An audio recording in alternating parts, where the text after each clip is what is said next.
Everybody. Hello, everybody. How are we Hello. doing? Thanks everyone for joining us this evening. Just to make everybody aware, this is recorded, just so everyone can have access to it on YouTube afterwards, just if everyone's happy enough. So any questions raised during it and discussions raised during it will be recorded as well, just to keep you in the loop. Okay, so thank you guys. Welcome to the next in the series of the One Equine webinars. We did take a little bit of a break there, but we are back and aiming to run these as usual, sort of every first Wednesday of the month from now on in. So the next one will be the first week in December, all things being equal.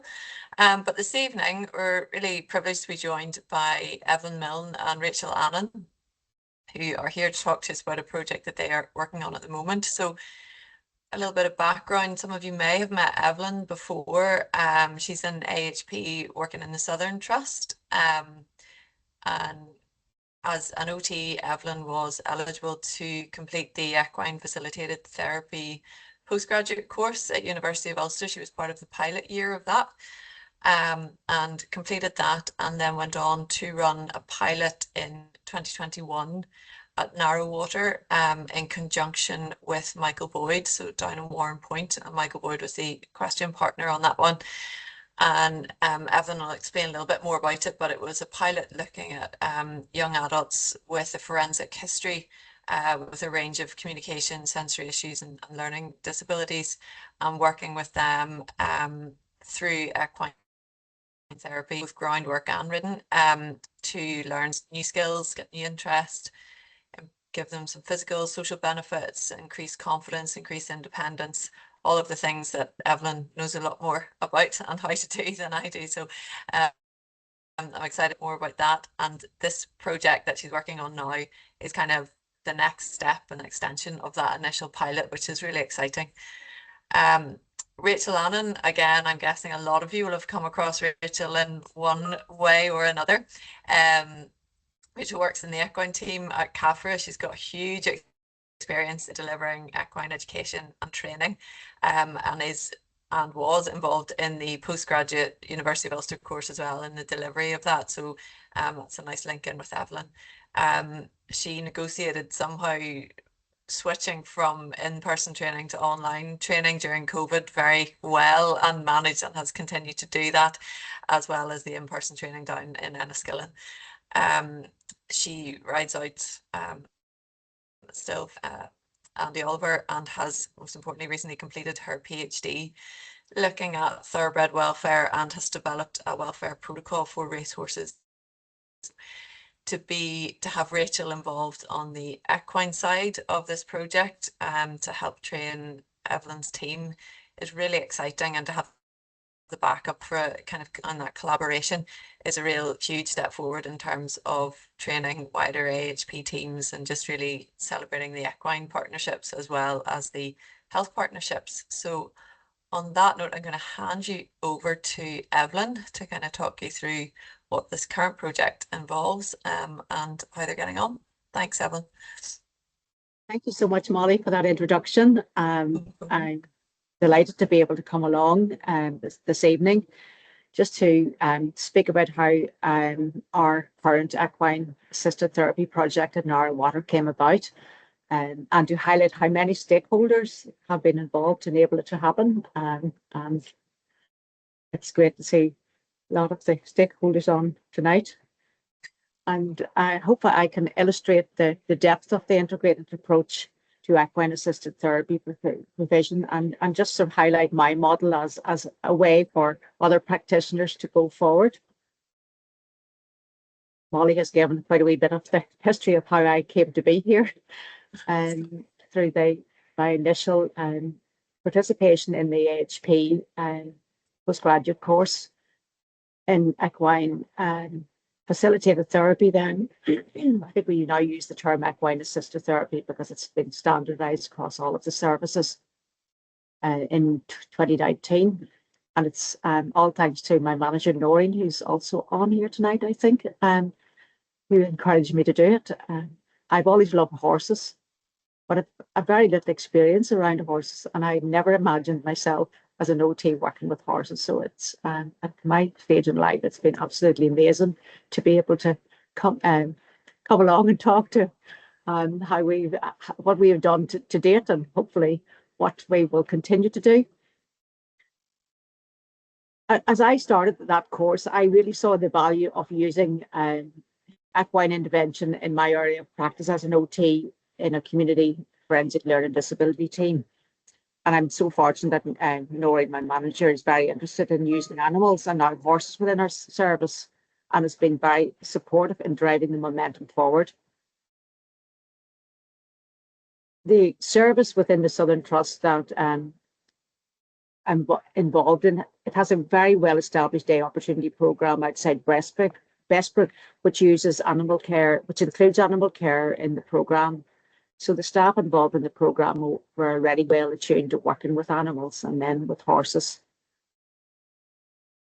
The AHP training that I achieved through the course also coincided with some funding become available. So that enabled us then to establish the project at Narrow Water, which is the national pilot project.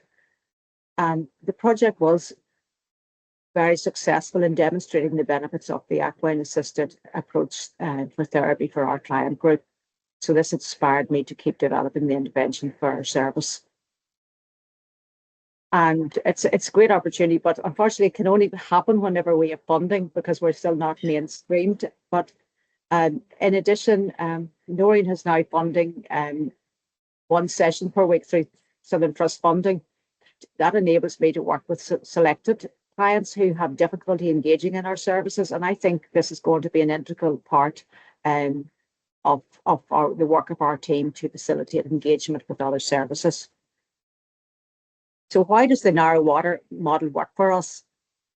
Well, it's a ready-made equine environment in a beautiful setting with a number of suitable horses and equipment, because we currently don't have a horse available to us at the day opportunity program. And it's also the benefits of the expertise of a riding instructor working with us that enables us to include riding in the program, which is really, really beneficial and extends what we can do in terms of the client need. Michael Boyd, the equine instructor, is incredibly interested in equine assisted therapy and hopes to do some training in the area as well, which will be another bonus. So the program is also expanding the scope of Narrow Water business plan. So it fits with the vision, the original vision, I think, of bringing together the equine environment and health needs for mutual benefit for both disciplines. So we're in the process of delivering the project on Thursdays to two groups of 6 clients. The staff involved include myself as the OT, 2 support staff, and Michael Boyd as the equine expert. And it has really come about by the ongoing push by One Equine to promote equine assisted services in Northern Ireland, and also linking with the whole island of Ireland, and Molly is certainly at the forefront of this. So One Equine invited a submission of an equine assisted project proposal, and I did so. I submitted my project and was absolutely delighted that my project was chosen. I'm not fully aware of what went on behind the scenes, but I was then advised that if I could run the project at Narrow Water, I would be provided with £5,000 to do so. And there was also input from the University of Ulster, who are going to evaluate the project. So it came about as a collaboration between One Equine, the Department of Health regarding funding, the Southern Health and Social Care Trust to enable me to do it, and also to set up the programme, Ulster University to evaluate, and Narrow Water to facilitate the delivery of the programme. And then also CAFRI have been a really important part of the programme to date. So why is CAFRI so important? I feel we need to be as prepared as much as possible when working in the equine environment and having close contact with the horses, because it is a high risk environment, and we need to really be prepared just to manage the environment and the activity in the environment to as good as possible so that we are minimizing the risk as far as possible. While I really benefit from the AHP course from the health and well-being perspective, I know I needed to develop skills in safe and effective engagement with the horses to better support our clients and be aware as I can of the safety and risk and equine welfare. I'd spoken to Rachel at the previous workshop, and I was aware that a course had been provided for equine support staff to equine assisted programs previously. And Rachel hoped to run the program again if there was enough people. So I got about trying to ensure that we would run a program. We identified there's 4 of our staff in our team, including myself, who are very keen to do an equine handling program. So the 4 of us plus 3 other interested ladies enabled the program to go forward. And again, Noreen was very much in agreement and arranged for the Southern Trust to fund the course for us. And also, CAFRE were very flexible because from the Trust perspective, the timing, the start of the course coincided with our go live for our Encompass digital healthcare system. So we couldn't start while that the go live period. So Rachel was really flexible and allowed us to it postponed the program so that the course could proceed whenever it was suitable for us to do so. So I found the CAFRE course such a benefit, developing my understanding of horse behaviour and being able to read how the horses respond, to build confidence in handling, such as in leading, horse welfare, and the importance of risk assessment and application of that. So aside from the online and on-site practical sessions at CAFRE, we've also had the opportunity to visit 2 equine assisted facilities in the south of Ireland at Stewart's Care and Casino Lenti. So it was also really, really useful to learn from established services. And we found this very beneficial to do so. I had asked Ruth, a member of our equine team that's delivering the program, if she had the opportunity to come along to the webinar and say a few words, but she wasn't able to do so. So she just gave me a few comments to read out. So this is Ruth, one of the support workers that's working on the equine project at Narrowater. Ruth really appreciates the diversity of the program and how we plan activities for individual clients' needs. And that's really, really important because at the end of the day, this is about meeting individual need, and our program is very flexible in doing so. And how important it is to have this program available to clients to help them move away to some extent from their dependence on their online platforms and gaming back to nature and engagement with horses, and just for them to experience the sense of calming input to the often troubled lives they lead through participating in the program. And she is also very appreciative of the opportunity we had to build up our knowledge and skills and understanding equine behaviour and equine handling through the CAFRE course. So how's the time going, Molly? Yeah, no, you're fine. Yeah, you're fine. No problem. I just wanted to finish off about just with a few examples of how the program at Narrowater that we're providing is benefiting some clients. So while it is so exciting to be involved in equine interventions, I'm also mindful that while our course is one kind of a program, the same resources, the equine environment can be used for so many needs. Other services are using the same resources to meet different needs. So I find this is one of the really exciting aspects of using equine assisted services.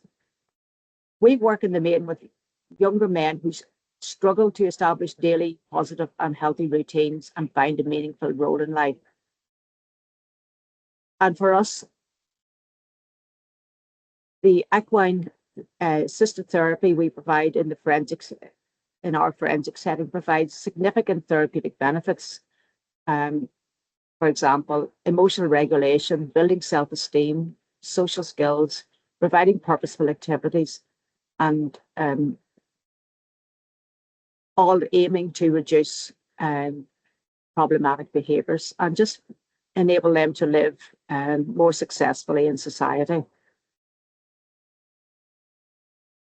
While we don't primarily focus on developing writing skills, unless this is the specific aim for the client, we use the writing for a range of outcomes such as posture and balance work for improved sense of self, using the vestibular and proprioceptive systems, which are well engaged during riding, using writing as a means of upregulation or downregulation according to clients' needs, incorporating mindfulness, for example,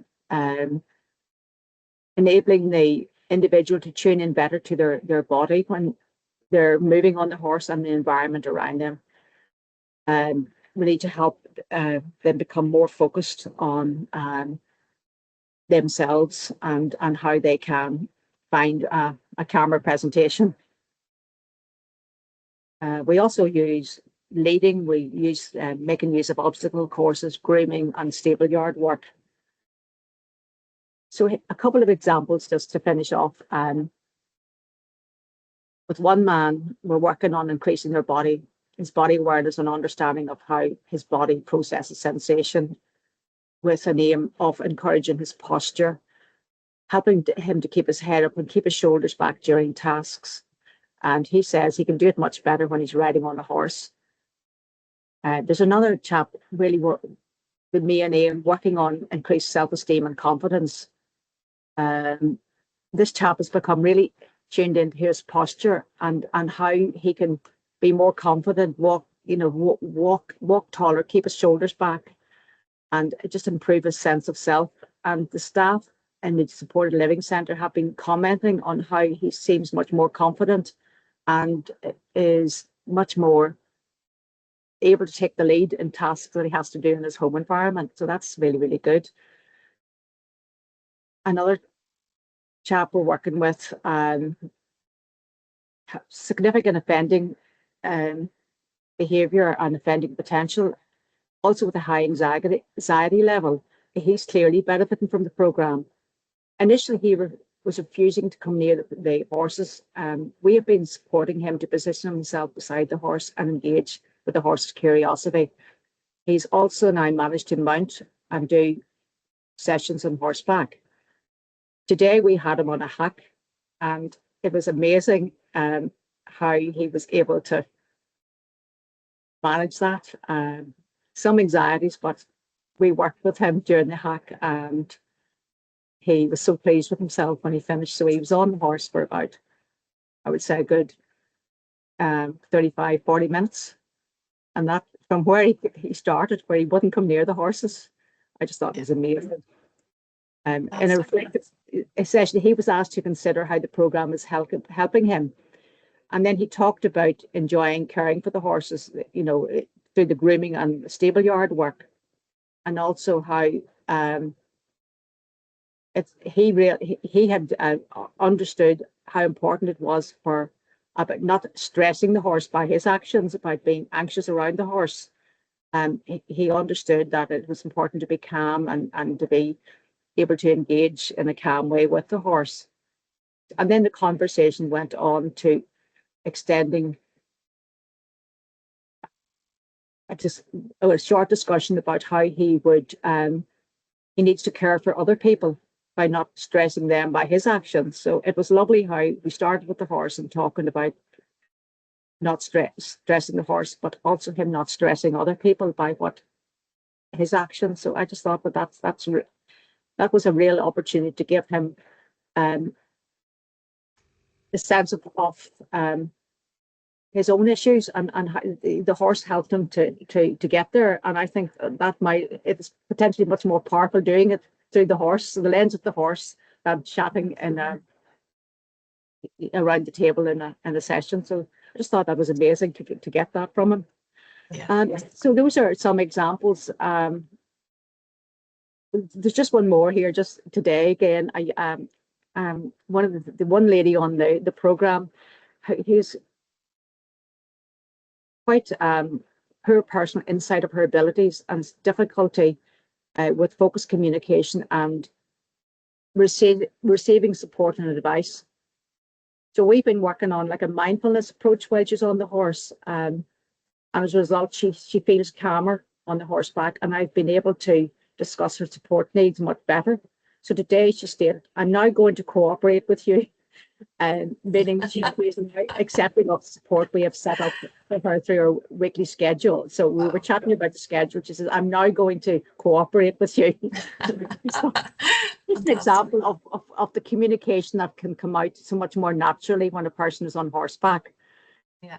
So again, I'm delighted to be able to participate in the program and deliver to the clients. So it's very much grateful thanks to all of the stakeholders who have helped me along the way, and for Rachel for just giving me so much more confidence and being around the horses so that I can then pass that on to the clients. So thank you very much. Brilliant.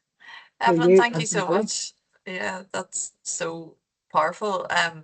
Rachel, I'm gonna let you follow that, and then we'll dip into questions and answers after. Thanks, Evelyn. That's brilliant. I'm not sure if I can follow that. Yeah, no, it's just I love hearing like how inspirational that some of the clients that you guys work with and some of the things that the benefits that come around with, through working with horses and being around horses and everything. It really is inspirational, and sometimes I feel like a bit of a fraud or an imposter kind of in this space, because I'm definitely not qualified in any kind of human health or well-being format whatsoever.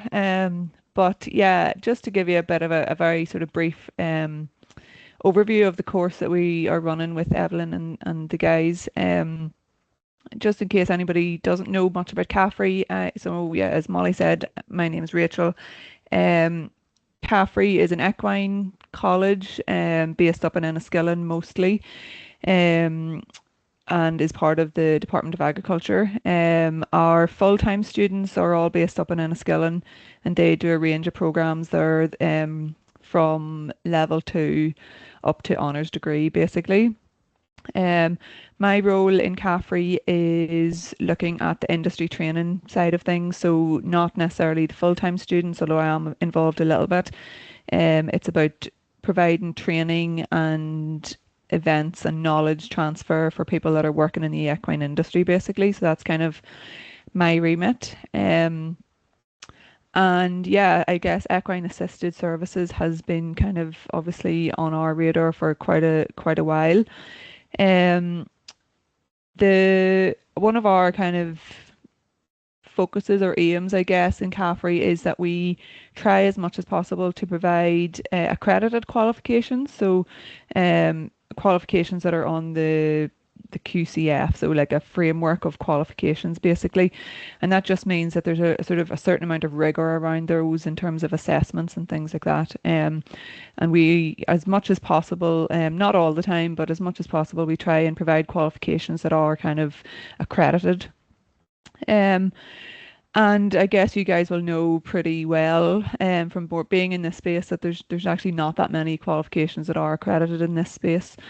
But the one that we have delivered now, we're basically in the second cohort, and Evelyn's in part of that group. It's a level 3 award in horse handling and managing horses in equine assisted learning. I think it's a nice snappy title. I always remember. And the awarding body is OCN London, which yeah, so they basically set up the qualification and then we deliver it basically.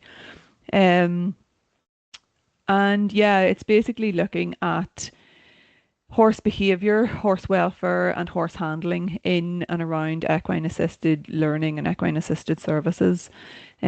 So again, it sort of fits back into our kind of our role, I guess, in terms of CAFRE and the equine industry is around welfare, protecting the horse, and also then around the health and safety of working with horses and being able to give people that are working in the industry in any part of that, whether it's equine assisted or racing or any part of the industry, giving them the tools and the knowledge or helping them to develop those skills basically.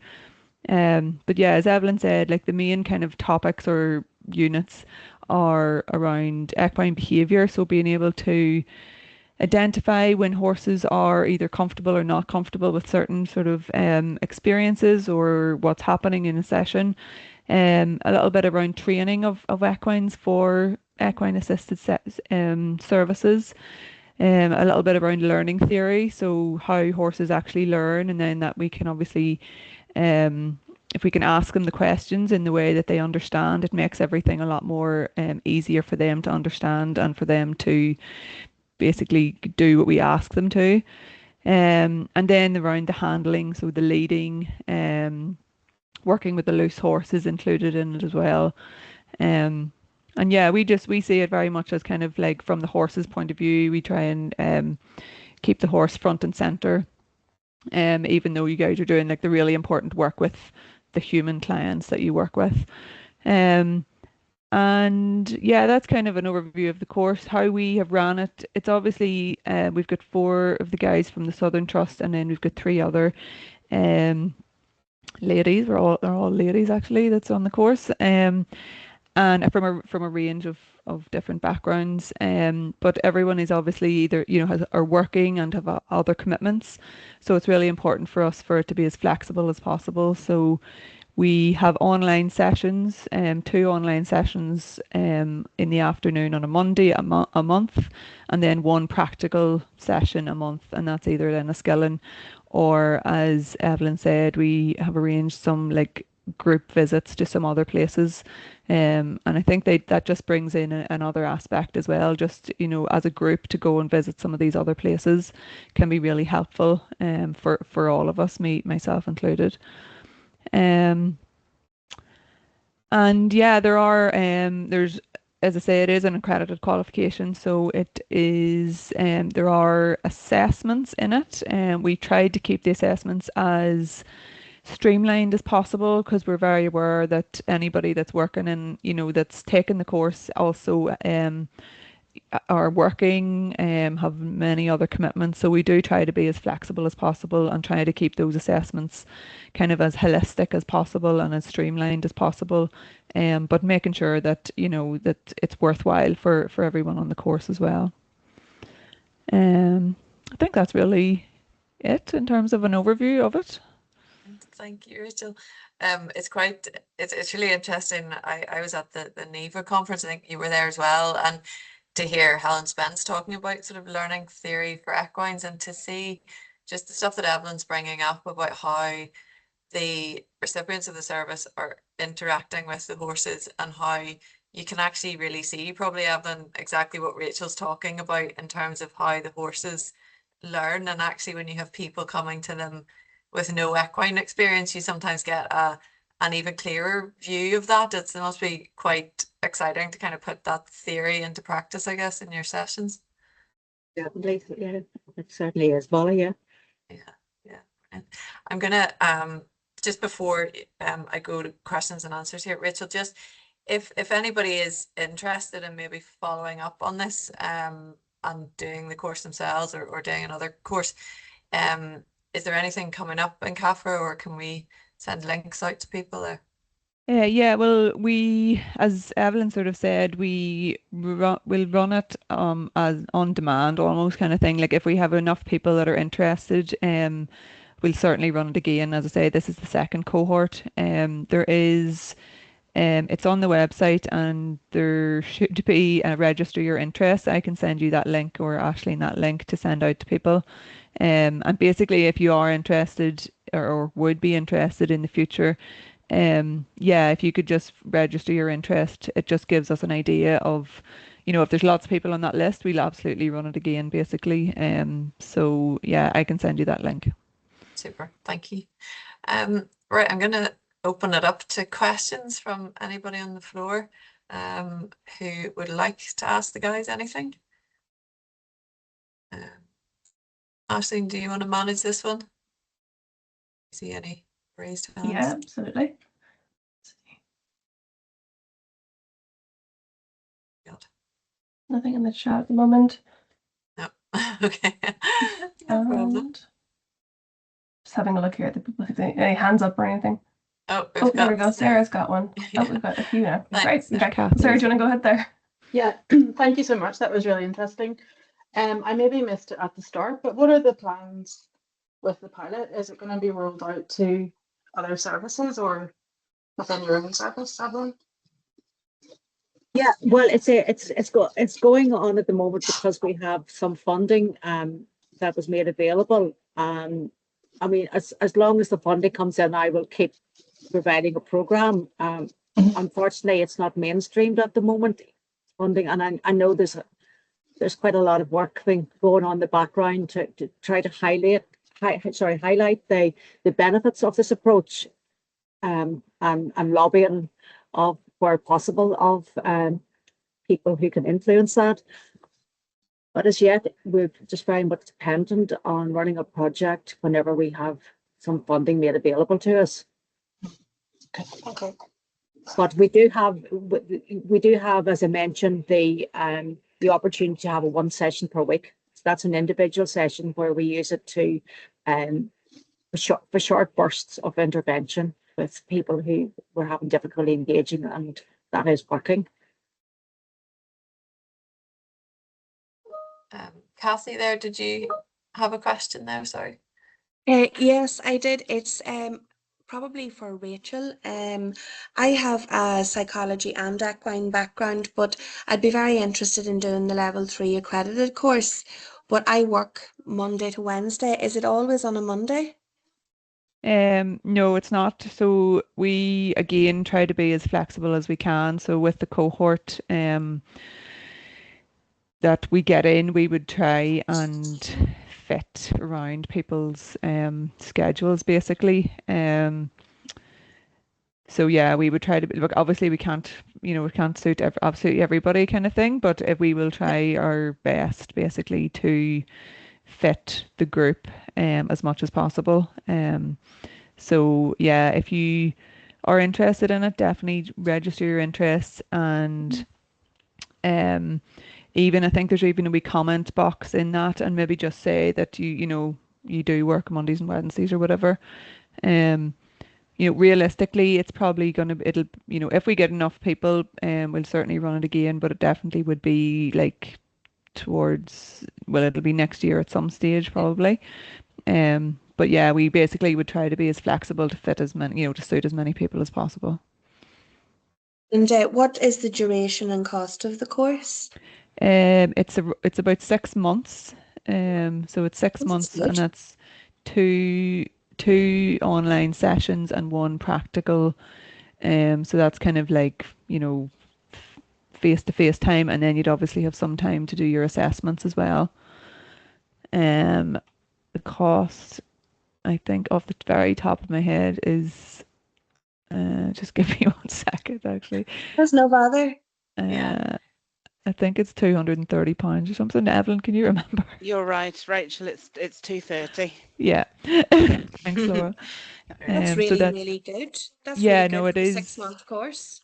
It is obviously because we are CAFRE and our remit is to provide training for the industry. It is subsidised to some extent, yeah. Okay, I'll be trying to enroll on that then for next year. Great. Noreen just there, another hi. one. Do you have a question there, Noreen? No, I was just going to augment what Evelyn had said. While we have the opportunity of funding now, we're very much about people helping themselves. So there has been quite an interest among the participants themselves and about them, the benefit that they've got. At the end of the day, they are the beneficiaries. And I think there's interest from them about maybe self-funding some sessions. We intend to take this forward as well with our own forensic psychology and speech and language. And certainly we were inspired very much on Tuesday by presentations in Castle Leslie, and would be very interested in sort of doing some more work psychology based, supported by speech and language, and obviously Evelyn, and linking in with the provider, because obviously you need the tools, which are the horses. And it also provides opportunity as well for volunteering.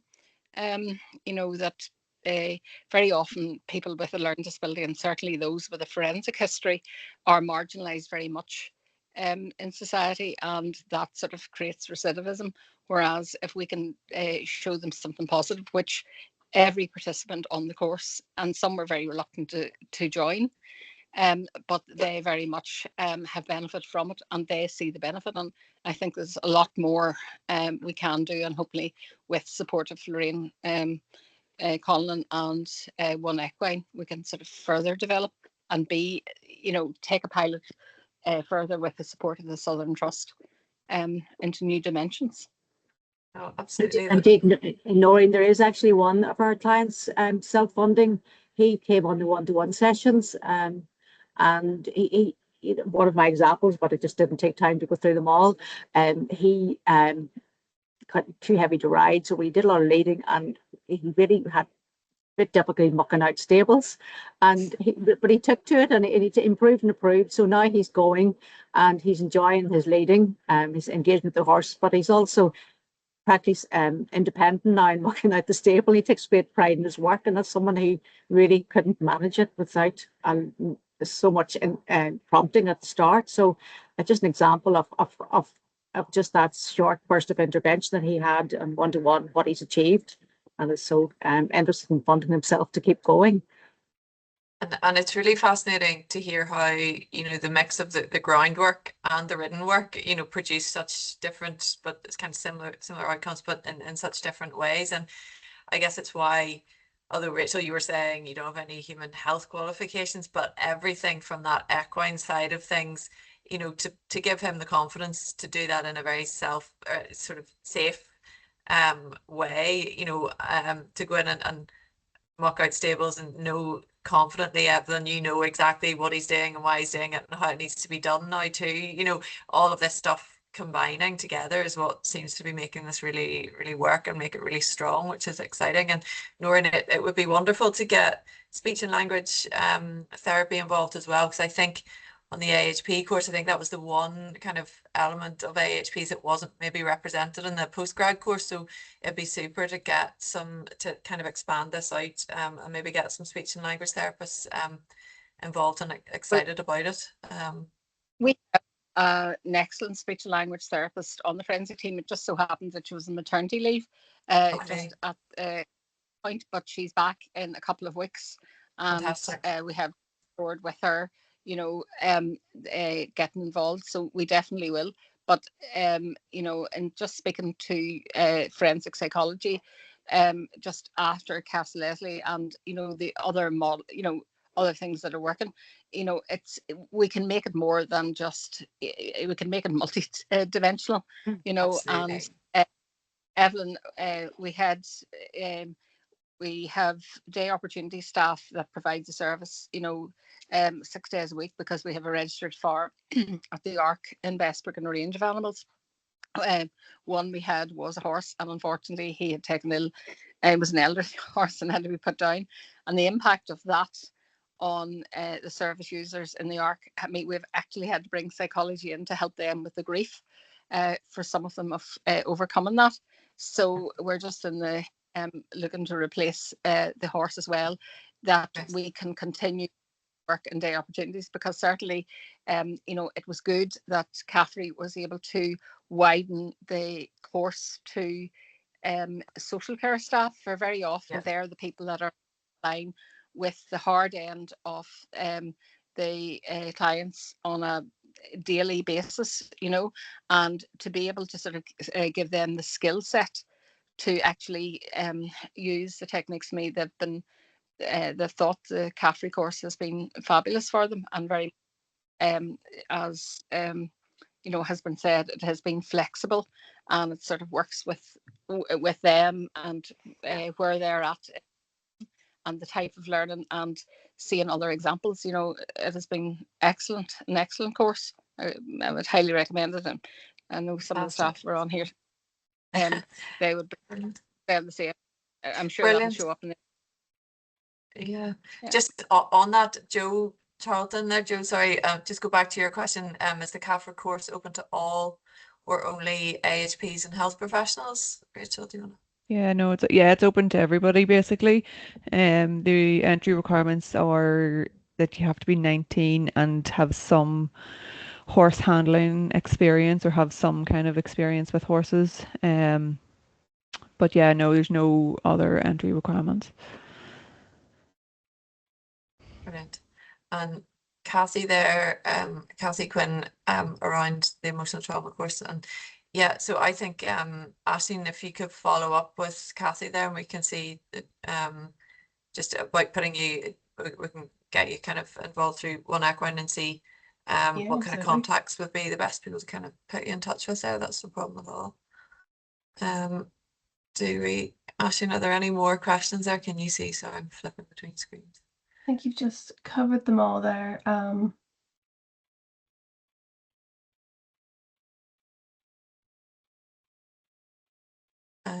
Oh, Katie's just got a comment there about the course. Excellent.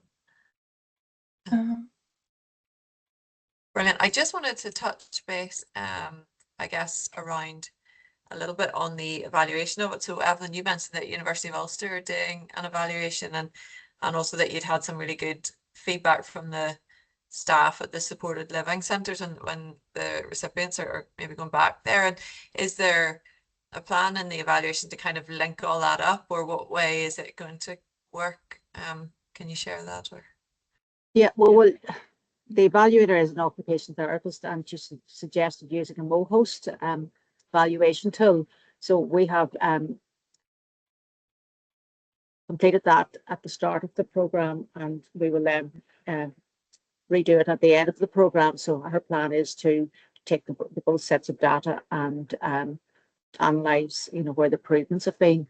But I also plan to capture all of those comments, to develop a questionnaire to capture the clients' experiences have been on the course and how it's helped them, and also any staff involved in their care, to capture those as well. Yeah, brilliant. And I guess it'd be really interesting. I don't know, Rachel, if we can maybe bring you in on this as well at the end, to hear a little bit on how your staff who are part of it, what they've got out of it, and maybe what they've seen in terms of equine assisted therapy, the delivery and the outcomes of it that have maybe differed from the sort of normal therapies, I guess, and the delivery mechanisms they're used to, just to try and, I guess, feed into both the CAFRA development and the development of the equine therapy course as well. Might be quite interesting to do maybe like a focus group or something around that when it's all finished, if everybody was interested. Yeah, for sure. Great. So Aisling, yep, so that was another question, but no, that's super. You're getting all the details are going out, and Aisling will send out there'll be a recording of this on our YouTube channel as well, Aisling, won't there? And the links will be there, and they'll be on our website as well to the course at CAFRA. And Evelyn and Rachel, are you happy for your emails to be added to that if people want to contact you directly? Is that okay, or would you? Yeah, no problem. Yeah, Evelyn, you happy enough? Yeah, brilliant. Okay. Well, we do normally try and round up about 45 minutes, so this is spectacular timing for everybody. But just in case, just before we go, does anybody have another question they'd like to put to the guys? Because we've covered a lot this evening. It's been really brilliant. Thank you. Are we all happy enough? Yeah. Brilliant. Well, if you do have any questions, as I said, the recording will be on the YouTube. The guys' emails will be there. Aisling's there as well. So please do reach out to her. And yeah, thank you all for coming. And Evelyn, Rachel, and Lauren, thank you so much for your time. That was really fascinating. Thank you. No Brilliant. problem. Thanks, everybody. Bye. All right, and we'll Bye, see well you. done. Thanks, Ellen. Thank you. Bye. Bye. Thanks. Bye. Cheers. Bye.